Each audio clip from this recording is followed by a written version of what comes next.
Hello people, today I want to share with you how to make a healthy and nutritious zobo. To start, I'm going to wash the zobo leaf, wash the clove and add everything inside pot and wash my ginger. So after washing the ginger, I'm going to shred it. It's either you pound or you shred. Before I proceed, let me use this opportunity to greet my audience. Hello everyone, I greet you all wherever you are watching this video. You can also tell us where you are watching the video from in the comment section. So once I'm done shredding the ginger, I'm going to wash my pineapple and peel it. I'll put the peels of the pineapple inside the pot. Then I will cut the pineapple fruit and blend it together with dates. I'll be using dates as a sweetener in this recipe. I will not be using any artificial sweetener or any preservative. So I'll be adding this zobo spice. Someone introduced this zobo spice to me and he said it's very good in making zobo. This is my first time of using it and I love it very well. So after adding it, I'm going to add enough water,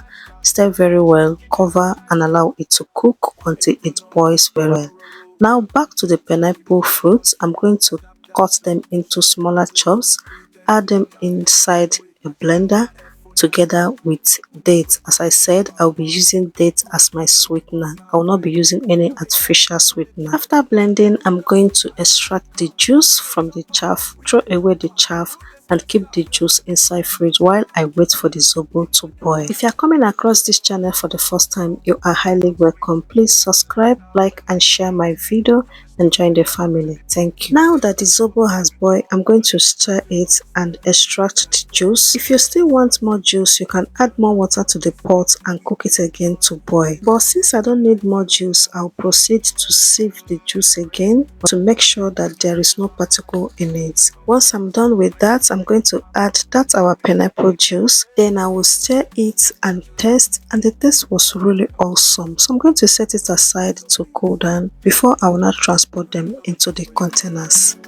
This is why kitchen a lifestyle. We dey cook and we dey prove am. Don't know moment for this kitchen. Chef vibes activate the lifestyle activate. Pan dey hot oil dey fry. Onions dey dance, aroma dey fly. Add the pepper, let it burst more.